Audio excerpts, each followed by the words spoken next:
네, 지난 주일부터 우리가 말라기의 말씀을 가지고 거룩한 예배로의 초대라는 그런 주제로 말라기서를 살펴보고 있습니다. 지난주의 말씀은 1절부터 5절, 1장 1절부터 5절까지의 말씀을 가지고 말라기 전체의 서론적인 그런 내용을 살펴보았습니다. 그 말씀을 통하여 우리는 하나님께서 당신의 사랑을 받은 자들, 즉 하나님의 백성들을 거룩한 예배로 초청하신다 하는 것을 우리가 살펴보았습니다. 하나님께 사랑받은 자는 거룩한 예배로 하나님 앞에 나아가는 존재들이다 하는 것입니다. 그럼에도 불구하고 하나님께서 말라기서를 통하여, 말라기 선지자를 통하여 이스라엘 백성들에게 참 예배에 대해서, 온전한 예배에 대해서 말씀을 하는 이유가 무엇입니까? 그들이 하나님께 온전한 예배를 드리지 못하고 있기 때문에 그들을 책망하시고 일깨우셔서 그들로 하여금 거룩한 예배로, 참 예배로 하나님 앞에 나아가도록 부르시기 위하여 이 말라기서의 말씀을 전하고 있는 것입니다. 따라서 이 말라기의 말씀은 예배에 관한 말씀인 것을 우리가 주목해야 할 필요가 있습니다. 또한 우리가 지난주에 그 말씀을 통하여 함께 생각해 보면서 말라기 시대에 이렇게 참 예배가 사라진, 하나님의 백성답지 못한 삶을 사는 그 이스라엘 백성들의 모습이 오늘날 우리의 삶과, 이 시대 우리의 삶과 그리 다를 바가 없다, 크게 다를 바가 없다 하는 사실을 생각해 보았습니다. 구약 성경을 여러분들이 차분히 앉아서 읽어나가다 보면 출애굽 시대의 이스라엘, 또 사사시대, 또 왕국시대, 더 나아가서 포로시대와 포로 귀환의 시대를 막론하고 전 역사에 걸쳐서 이스라엘 백성들의 모습은 오늘날 우리와 크게 다를 바가 없다는 것을 알게 됩니다. 왜 그렇습니까? 그 이유는 인간의 본질적인 죄성과 사탄의 유혹 때문입니다. 하나님께서는 당신의 백성들을 통하여 하나님 나라를 이루어 가시기를 원하셔서 당신의 백성들을 사랑하여 구원하시고 그들로 하여금 하나님의 거룩함을 닮아가며 거룩한 예배로 하나님 앞에 영광 돌리는 삶을 살아내기를 원하시지만 사탄이 늘 하나님의 백성들을 유혹하여 그 죄성에서 벗어나지 못하게 함으로써 온전한 예배, 거룩한 예배로 하나님 앞에 나아가는 것을 방해하기 때문입니다. 사탄은 이 세상을 다스리는 그의 권능으로 하나님의 백성들까지도 자신의 통치 아래에 두고 늘 유혹하며 하나님 나라의 성장, 곧 하나님의 백성들이 거룩한 예배로 하나님 앞에 나아가며 하나님 앞에 영광 돌리는 하나님의 백성의 공동체를 이루는 것을 방해하고 있는 것입니다. 하지만 성경의 역사, 그리고 더 나아가 교회의 역사를 살펴보면 이러한 사탄의 방해 가운데서도 하나님께서 당신의 백성들을 때로는 채찍질하시고 때로는 훈육하시며 은혜의 길로 인도하심으로써 하나님을 예배하는 자들로 세워오셨다는 것을, 점진적으로 시간과 역사 속에서 이 하나님 나라의 목적을 이루어 오셨다는 것을 알 수 있습니다. 오늘도 우리는 이러한 큰 그림 속에서 하나님께서 말라기서 1장 1절부터 5절에서 이스라엘 백성들과 다투시면서 참 예배로 인도하시는 그 말씀의 연장선상에서 오늘 본문 말씀을 보게 됩니다. 오늘 본문 말씀에도 여전히 하나님께서 이스라엘 백성과 논쟁하시지요. 논쟁하시는데 이 논쟁을 통해 하나님께서는 당신의 백성들의 삶에서 어떻게 하나님을 예배하는 올바른 삶이 나타나야 하는지, 특별히 하나님 앞에 드리는 제물이라는 관점에서 예배자의 마음이 어떻게 드러나게 되는지를 우리에게 가르치고 계신 것입니다. 오늘도 이 말씀을 통해서 우리가 하나님께 드려야 할 참 예배가 어떤 것인지, 우리가 어떤 모습으로 하나님을 섬기며 하나님 앞에 헌물을 가지고 나아가는 것인지를 함께 생각해 보는 가운데 거룩한 예배자로 우리를 초청하시는 그 하나님의 은혜를 함께 나눌 수 있게 되기를 바랍니다. 오늘 본문의 말씀을 보면 이스라엘의 제사장들과 이스라엘 백성들은 자신들이 하나님의 이름을 멸시하고도 자신들이 하나님의 이름을 멸시하였다는 사실조차도 모르고 있었던 것을 알 수 있습니다. 6절입니다. 내 이름을 멸시하는 제사장들아, 나 만군의 여호와가 너희에게 이르기를 아들은 그 아버지를 종은 그 주인을 공경하나니 내가 아버지일진데 나를 공경함이 어디 있느냐? 내가 주인일진데 나를 두려워함이 어디 있느냐 하나 너희는 이르기를 우리가 어떻게 주의 이름을 멸시하였나이까 하는도다. 하나님께서는 그들을 가리켜 내 이름을 멸시하는 제사장들아 라고 부르심으로써 그들이 이미 하나님을 멸시하는 그런 태도로 일관해 왔음을 말씀하십니다. 그리고 그 근거를 제시하십니다. 아들은 아버지를, 종은 주인을 공경하며 두려워하는데 이스라엘의 아버지요 주인이신 그 하나님을 이스라엘이 공경하거나 두려워하는 마음이 전혀 없는 가운데도 제사장들은 뭐라고 항변한다는 것입니까? 우리가 어떻게 주의 이름을 멸시하였나이까?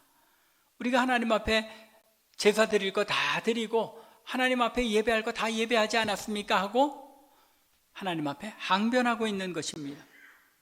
자신들이 여호와의 이름을 멸시한 사실조차도 알고 있다는 말입니까? 모르고 있다는 말입니까? 전혀 모르고 있다는 것입니다. 전혀 모르고 있기에 자신들의 잘못을 인정조차 하지 않고 있는 것입니다. 이스라엘 백성들은 여호와 하나님의 이름을 너무나도 존귀하게 여겼던 사람들이었습니다. 그들은 여호와의 이름을 너무나도 존귀하고 소중하게 여겨서 여호와의 이름을 망령되이 일컫지 말라라는 이 계명을 지키다가 결국 자신들이 섬기는 하나님의 이름을 어떻게 발음해야 하는 것인지조차 잊게 된 사람들이었습니다. 전에 구약 성경 공부를 할 때 여러분들에게 말씀드린 것처럼 구약 성경은 어떤 언어로 기록되어 있죠? 히브리어로 기록이 되어 있습니다. 그런데 원래 히브리어 성경의 원본은 또 그 원본을 이제 옮겨 적은 사본들은 모음이 없습니다. 모음이 없는 언어가 어디 있나 이상하시죠? 그런데 요즘 여러분들 그 게임 같은 거 보면 한국 게임에서도 그런 거 있잖아요. 기역, 미음, 시옷 하면 그게 지금 어떤 단어인가 찾는 그런 게임들 있잖아요. 기역, 미음, 시옷 하면 가마솥 뭐 그런 것들이 될 수 있는 거죠. 그런 것처럼 그 자음 철자만 보고도 모음을 어떻게 붙이는지 이 이스라엘 백성들은 알았습니다. 하나님의 말씀을 계속 들어왔기 때문에 철자만 보고도 자음만 보고도 이것이 어떤 단어구나 하는 걸 알았던 겁니다. 그랬다가 나중에 이제 모음이 언제 생기냐면 이렇게 성경을 읽는 것이 쉽지 않다는 것을 이제 점점 인정하게 되면서 AD 700년부터 AD 1000년 사이에 마소라 학자라는 그 학자들이 있었습니다. 히브리 연구를 하는 그 히브리 성경을 연구하는 학자들이 그 발음을 어떻게 읽어야 하는지를 발음을 개발해서 모음을 개발해서 붙인 것이 오늘날 우리가 가지고 있는 히브리어 성경, 모음까지 있는 히브리어 성경인 것입니다. 이처럼 이스라엘 백성들이 모든 단어들을 모음이 없었음에도 불구하고 옛날에는 다 읽을 수 있었는데 시간이 가면서 단 한 단어만은 예외였습니다. 그 단어는 바로 오늘날 우리가 여호와라고 읽는 하나님의 이름이었습니다. 이 히브리어를 보면 여러분들 여기 보시면 이 왼쪽부터 읽습니다. 이게 Y에 해당하는 음가고 이게 H에 해당하는 음가고 이게 W에 해당하는 음가고 이게 또다시 H입니다. 그래서 Y, HWH. 그런데 이 단어가 나올 때마다 이스라엘 사람들이 어떻게 읽었냐면, 감히 하나님의 이름을 망령되이 읽지 않기 위해서 이 이름이 나오면 그대로 읽는 것이 아니라 아도나이라는 단어로 바꿔 읽었습니다. My Lord, 나의 주여 하는 이름으로 바꿔 읽은 겁니다. 그러다 보니까 시간이 몇백 년, 그리고 또 1000년 이상 이렇게 지나다 보니까 이 단어를 어떻게 발음해야 하는지 모음 음가를 잊어버린 겁니다. 그래서 지금 오늘날 우리가 읽고 있는 이 성경에서 여호와라는 단어가 사실은 학자들이 오늘날 이렇게 읽었을 것이다 라고 추정해서 아도나이라는 그 단어에 붙어 있는 모음을 이 야훼, 요 여호와라는 단어 밑에다 붙여서 아도나이의 그 음가 그대로 예호와 또는 제호바라고 음가를 붙이게 된 겁니다. 그런데 어떤 학자들은 여기에 동의를 하지 않고, 아니다, 여기는 Y 밑에는 아 발음이 있어야 된다. 그래서 야훼. 그래서 어떤 사람들은 야훼라고 읽고 어떤 학자들은 여호와라고 읽는데, 오늘날 우리가 가지고 있는 성경에서는 여호와라는 이름으로 통일하자 해서 이제 여호와라고 읽고 있는 것입니다. 그런데 이스라엘의 제사장과 백성들은 그토록 존귀하게, 감히 여호와의 이름을 발음하지 못할 정도로 존귀하게 여겼는데, 감히 그 이름조차도 부르지 못할 정도로 존귀하게 여겼던 그 여호와의 이름을 멸시하고 있었다라고 하나님께서 주장하시는 것입니다. 그들이 입으로 하나님을 멸시해서입니까? 아니죠. 그들의 행위가, 그들의 행실이 여호와의 이름을 멸시하는 행동이었다는 것입니다. 더욱이 그들은 자신들이 그렇게 존귀히 여기는 하나님의 이름을 멸시하고도 자신들이 무슨 짓을 했는지조차 깨닫지 못하는 상황이었다는 것입니다. 이러한 사실을 강조하기 위해서 하나님께서 이 말라기서가 총 몇 장입니까? 4장까지밖에 없습니다. 4장까지밖에 되지 않는 이 말라기서에서 하나님의 이름을 몇 번을 강조하시냐면 36번을 사용하시는데, 그 중에서 24번을 만군의 여호와라고 하나님의 자신의 이름을 강조하십니다. 만군의 여호와, 무슨 뜻입니까? 제호바 쯔바옷이라는 이 단어인데, 이 하나님의 이름은 하나님의 강력한 능력과 권위를 나타내는 이름입니다. 왜 그렇습니까? 하나님께서 천군 천사들, 즉 천군 천사들을 거느리시는 만군의 여호와이시므로 그 하나님의 권능과 권위 아래에 복종해야 할 것을 강조하는 이름이 바로 만군의 여호와라는 이 이름이 가지는 의미입니다. 따라서 하나님께서 말라기서에서 이 이름을 그토록 강조하신 것은 여호와 하나님의 존귀하심과 그 권위를 경홀히 여기는 이스라엘 백성들과 제사장들을 향한 하나님의 진노를 강조하고 있는 것입니다. 이 두려운 하나님을 너희가 멸시하고 있도다 하는 것을 강조하고 있는 것입니다. 오늘 본문에 나타난 하나님과 이스라엘 백성들 간의 논쟁은 이렇게 진행됩니다. 이미 살펴본 것처럼 6절에서 하나님께서는 너희가 내 이름을 멸시하고 있다고 주장하십니다. 그러자 6절 마지막에 나타난 것처럼 백성들은 우리가 언제 어떻게 하나님의 이름을 멸시하였습니까? 라고 반문하고 있습니다. 그러자 하나님께서 7절과 8절에서 너희가 제단에 바친 제물들을 봐라 라고 말씀하시는 것입니다. 너희가 더러운 떡을 나의 제단에 드리고도 말하기를 우리가 어떻게 주를 더럽게 하였나이까 하는도다. 너희가 여호와의 식탁은 경멸히 여길 것이라 말하기 때문이라. 너희가 눈먼 희생제물을 바치는 것이 어찌 악하지 아니하며 저는 것 병든 것을 드리는 것이 어찌 악하지 아니하냐. 하나님께서 과연 이것을 받으시겠느냐는 것입니다. 그래서 뭐라고 비유하십니까?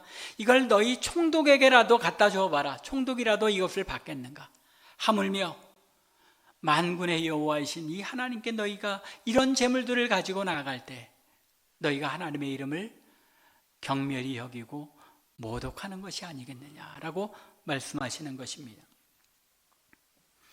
그들이 하나님께 드리는 제물이 율법에 정한 대로 흠없는 가장 좋은 것을 드리지 않았다는 것입니다. 하나님께 드리는 제물에 하나님을 향한 이스라엘 백성들의 마음이 반영되어 있다는 것입니다. 그래서 9절에서 하나님께서 이렇게 말씀하십니다. 만군의 여호와가 이르노라, 너희는 나 하나님께 은혜를 구하면서 우리를 불쌍히 여기소서 하여 보라. 너희가 이같이 행하였으니 내가 너희 중 하나인들 받겠느냐. 너희가 그렇게 행하고도 긍휼히 여김을 받겠다고, 은혜를 받겠다고 하느냐라고 하나님께서 강변하시는 것입니다. 그러면서 10절과 11절에서는 더 이상 이러한 제물을 드리지 못하도록 차라리 누가 좀 성전문을 닫아버렸으면 좋겠다. 그러면 차라리 이방 민족들 중에서 깨끗한 제물로 하나님께 예배드리도록 하여 내 이름이 영광을 얻으리라고 주장하신 것입니다. 이스라엘 백성들은 제물을 제단에 바칠 때에도 하나님께서 정하신 율법의 규례에 따랐어야 했습니다. 7절에 이 떡이라고 표현하고 너희가 더러운 떡을 나의 제단에 드렸다고 말하는데, 이것은 진설병을 이제 나타내는 것이 아닙니다. 진설병, 이제 성전에 항상 비치해 두는 그런 떡을 이제 진설병이라고 하는데, 그 진설병을 가리키는 것이 아니라 여호와께 드리는 제물 전체를 상징적으로 표현한 것입니다. 하나님 앞에 드리는 떡, 하나님 앞에 드리는 이 제물이라는 그런 의미입니다. 또 7절 하반절에 너희가 여호와의 식탁은 경멸히 여길 것이라 말하기 때문이라 라는 이 표현은 너희가 여호와의 식탁은 가볍게 생각해도 된다라고 스스로 생각하기 때문이다 라는 의미입니다. 이스라엘 백성들이 어떻게 생각하고 있는 것입니까? 늘 드리는 제물인데 그걸 하나님께서 직접 드시는 것도 아닐 텐데 하는 그런 마음으로 하나님께 드리는 제물을 소홀히 여겼다는 것입니다. 이스라엘은 하나님께 제물을 드릴 때 반드시 흠없는 수컷으로 드려야 했습니다. 레위기 22장 18절 이하를 보면 아론과 그의 제사장들과 이스라엘 족속에게 말하여 이르라 하면서 서원 제물이나 자원 제물로 번제와 더불어 여호와께 예물로 드리려거든 기쁘게 받으심이 되도록, 하나님께서 기쁘시게 받으시는 예물의 조건이 어떤 것이라고요? 소나 양이나 염소의 흠없는 수컷으로 드릴지니, 흠이 있는 것은 무엇이나 너희가 드리지 말 것은 그것이 기쁘게 받으심이 되지 못할 것입니다. 흠없는 제물을 하나님께서 받기를 원치 않으신다는 것입니다. 그럼에도 불구하고 그들이 흠 있는 제물을 하나님께 드렸다는 것은 율법에 대해서 무지했거나 혹은 그들 스스로 이 정도는 괜찮을 것이라 생각하고 율법의 규례를 무시했거나 이 둘 중에 하나일 것입니다. 그러나 둘 중에 어느 것이라고 할지라도 그들의 더 큰 문제는 자신들이 무슨 잘못을 하고 있는지조차 모르고 있었다는 데 있는 것입니다. 그러면 왜 무엇이 이스라엘 백성들, 심지어 제사장들까지도 율법을 무시하는 이러한 결과를 초래한 것입니까? 그것은 그들이 자신들의 눈앞의 이익 때문에 그들의 귀가 닫혔고 그들의 눈이 멀었기 때문이었습니다. 자신들의 욕심에 눈이 멀어 영적으로 무감각해지고 무기력해질 때 우리의 눈과 귀가 닫히게 되는 것입니다. 원래 이스라엘 백성들이 하나님 앞에 제사 드릴 때 자신들이 가지고 있는 양들, 그런 것들로 제사하게 되어 있지만 멀리서부터 그 양들을 다 끌고 오는 게 불편하기 때문에 성전 근처에 이 제물로 바칠 양을 파는 재물을 파는 그런 사람들이 있었고 또 제사장들이 그런 일들을 하고는 했습니다. 그런데 하나님 앞에 온전한 것은 조금 더 비싸고 좀 눈이 멀거나 다리를 절거나 이상이 있는 것들은 가격이 쌌던 겁니다. 그리고 제사장들은 이런 것들을 팔면서 거기서 이익을 취하였고 백성들은 백성들대로 좋은 양, 최고 가치에 있는 양을 사는 돈을 줄일 수 있었던 겁니다. 제사장들이나 백성들이나 할 것 없이 하나님께 제물을 드리는 이 제물로부터 뭘 취하고 있는 겁니까?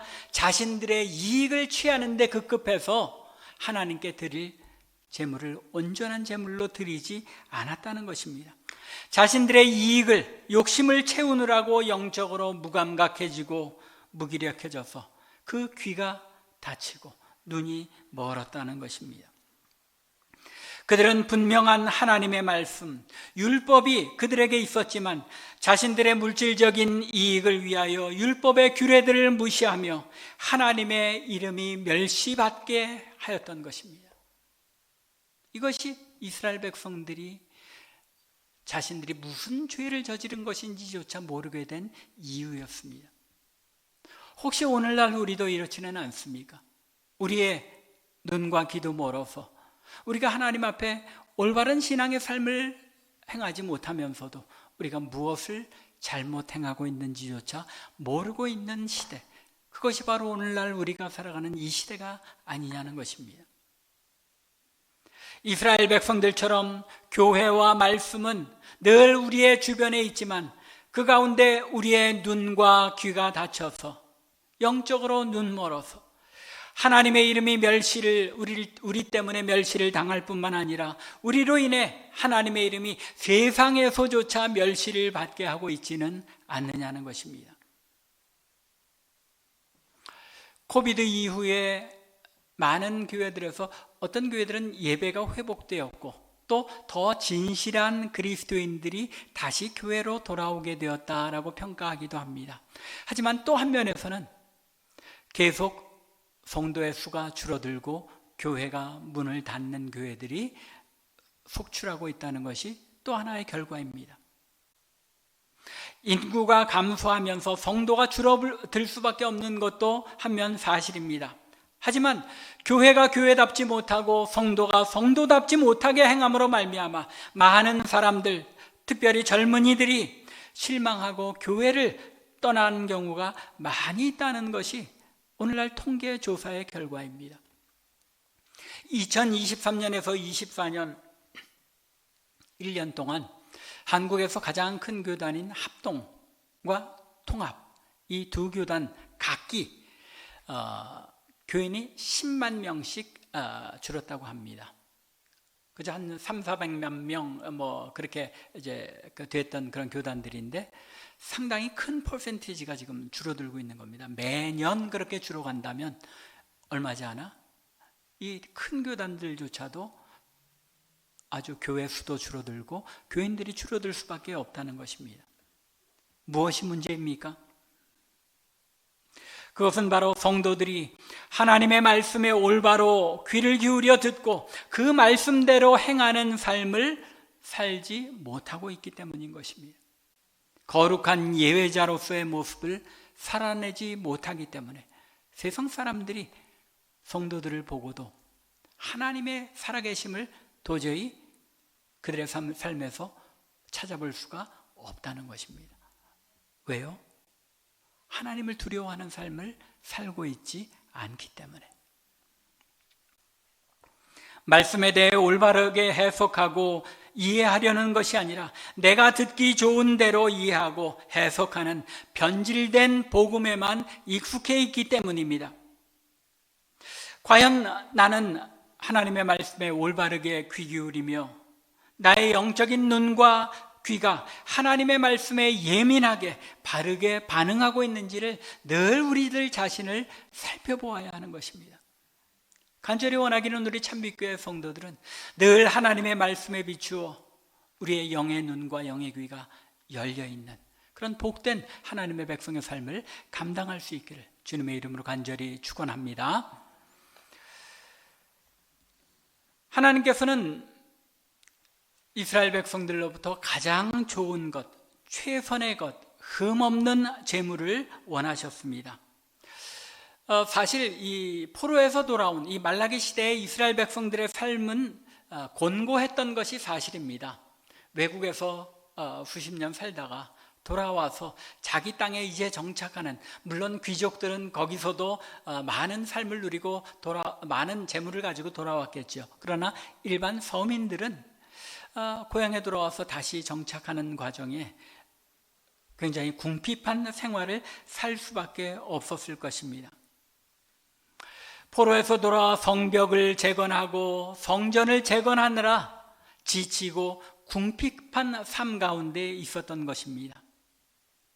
그러나 그 가운데서도 하나님을 예배하는 삶에는 진실함이 있었어야 합니다. 저들은 자신의 삶의 곤고함을 핑계로 내세웠을 것입니다. 우리의 삶이 궁핍해서 그런 것인데 하나님께서 이 정도야 눈 감아주시겠지, 하나님 우리도 먹고 살아야 하지 않겠습니까? 라고 항변했을지도 모르겠습니다.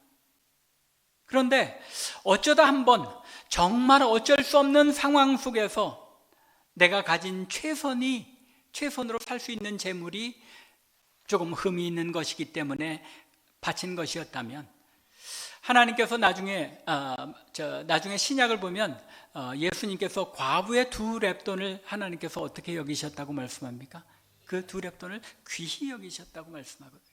그것처럼 자신이 가진 최선의 것이 그거였기 때문에 그렇게 할 수밖에 없었다면 하나님께서 한두 번 그렇게 받아주실 수 있었을 수도 있겠습니다.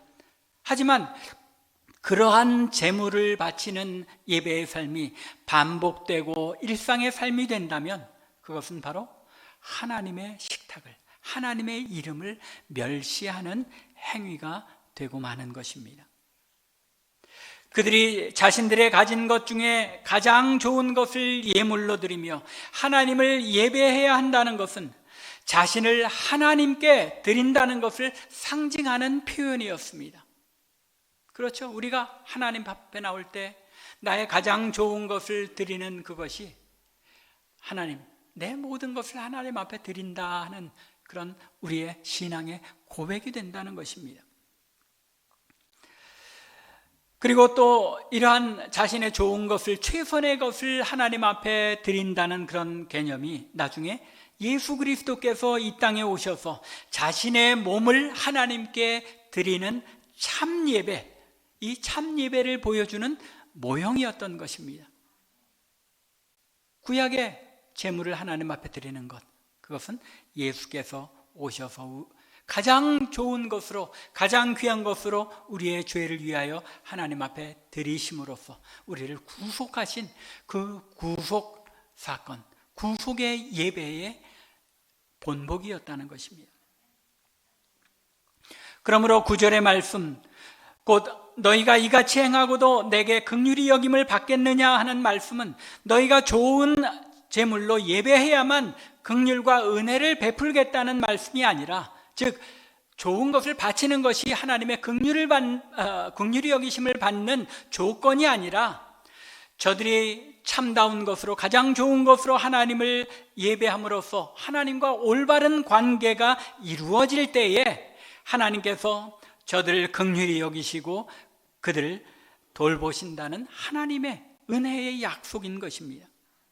내 시간, 내 재능, 내 물질, 나의 가진 모든 것 가운데 가장 좋고 귀한 것으로 하나님께 드리고자 하는 바른 예배의 삶은 당연히 하나님께서 우리의 구하는 것들을 들으시고 돌보신다는 그런 하나님의 축복으로 연결될 수밖에 없다는 것입니다. 우리의 하나님 앞에 드리는 헌금 및 봉사 생활은 어떻습니까? 혹시 마지못해서 남는 것 중에 일부를, 내 모든 것 다 쓰고 난 다음에 여유가 생기면 그것을 하나님께 드리는 그런 헌금, 또는 내 누릴 것, 내 시간 다 사용하고 남는 시간에 하나님 앞에 나와 봉사하는, 여유 시간에 봉사하는 그런 봉사의 삶은 아닙니까? 하나님께서 이스라엘과 논쟁하신 것은 단지 이스라엘을 향해 왜 흠없는 제물을 바치지 않았느냐 하고 따지시는 것이 아닙니다. 하나님께서 그들에게 따지신 것은 단순히 내가 가진 소유, 재능, 시간을 하나님께서 원하시는 것이 아니라 하나님께서 원하시는 것은 바로 너 자신이다 라는 것을 알려주시기 위해서 저들과 다투시는 것입니다. 왜냐하면 하나님께서는 자신의 모든 것을 우리에게 주기를 원하셨기 때문입니다. 그 근거가 무엇입니까? 예수 그리스도 독생자를 우리를 위해 주신 이 일로부터 우리는 하나님께서 자신의 모든 것을 우리를 위해 쏟아 부으셨다는 것을 알 수 있는 것입니다. 또 누가복음 15장을 보면 여러분들 모두가 잘 아시는 탕자의 비유가 나오죠. 거기에 동생이 돌아온 것 때문에 큰 잔치를 베푼 것을 맏아들이 불평합니다. 그때 불평하는 이 큰아들에게 아버지가 무엇이라고 말씀합니까? 누가복음 15장 31절과 32절입니다. 아버지가 이르되 너는 항상 나와 함께 있으니 내 것이 다 내 것이로되. 내 것이 다 내 것이라고 말씀하고 있는 것입니다. 하나님께서 하나님의 모든 것이 다 우리의 것이라고 선언하시는 것입니다. 반대로 말하면 우리가 누리는 모든 것이 다 누구의 것이라는 말입니까? 하나님의 것이라는 말입니다. 또 하나님께서 우리에게 주신 것이라는 말입니다. 그런데도 우리는 하나님의 것을 누리며 살고 있음에도 불구하고 그것이 내 힘으로 번 것인 양 하나님께 드리기를 아까워하고 있는 것입니다. 제가 헌금에 대해서 설교하는 걸 참 싫어하죠. 그럼에도 불구하고 우리가 알아야 할 헌금의 자세가 있다는 것입니다. 헌금을 많이 하시라 적게 하시라 거기에 관한 문제가 아닙니다. 하나님 앞에 헌금을 드릴 때에 과연 나 자신을 드리는 그런 마음으로 하나님께서 베푸신 그 모든 것, 이거 다 하나님께로부터 받은 것입니다. 이 모든 것을 내가 하나님의 자녀이기 때문에 하나님께로부터 받아 누리는 것입니다 라고 고백하며 헌물을 드리고 있느냐는 것입니다. 올바른 예배의 삶으로 하나님께 나아간다는 것, 우리가 이 땅에서 하나님의 것을 누리는 삶, 그럼에도 불구하고 우리는 내 것도 내 것이요 아버지 것도 내 것이기를 바라는 그런 삶을 살고 있지는 않습니다.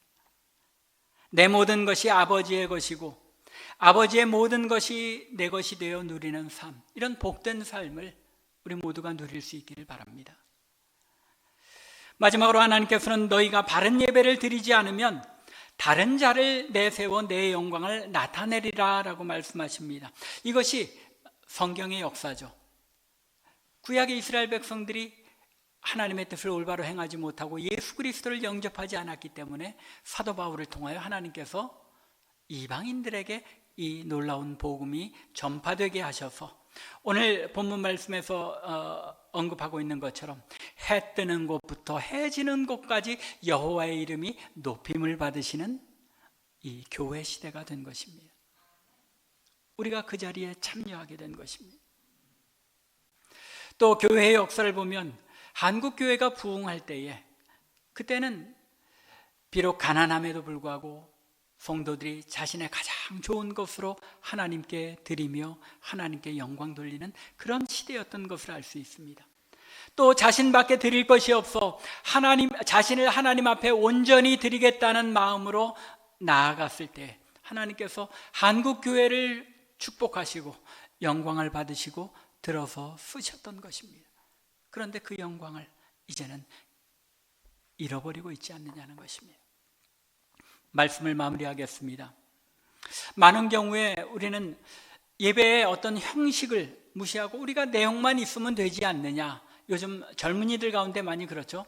아주 자유분방하게 반바지에 티셔츠 입고 와서 편하게 그냥 앉아서 다리 꼬고 앉아서 예배 드리면서 우리 하나님께 우리 마음만 드리면 되는 것 아니냐, 그런 이야기를 자주 듣습니다. 그런데 항상 내용은 뭐가 따르게 되어 있습니까? 형식이 따르게 되어 있습니다. 두려우신 하나님 앞에 나아가면서 우리의 복장조차도 우리가 잘 돌아보고 겸손하게 하나님 앞에 나오지 않을 수 없다는 것입니다. 그래서 우리의 신앙이 자라가고 성숙되어지면 성숙되어질수록 하나님 앞에 두려움과 떨림으로 경건한 모습으로 하나님 앞에 예배드리는 삶의 모습이 우리 가운데 자라가는 것입니다.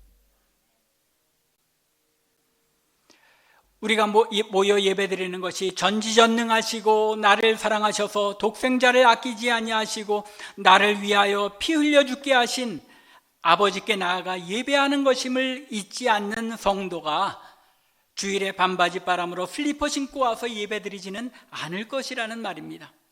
또 그런 성도가 예배 시간에 헐레벌떡 와서 정신없이 앉아서 내가 뭘 하고 있는지도 못하는 그런 모습으로 예배드리지는 않을 것이라는 말입니다. 또 나 자신을 온전히 드리는 마음으로 내가 받은 것들 중에 가장 먼저 하나님께 떼어 드리는 것, 이런 헌금 생활의 모습을 보일 수밖에 없다는 것입니다.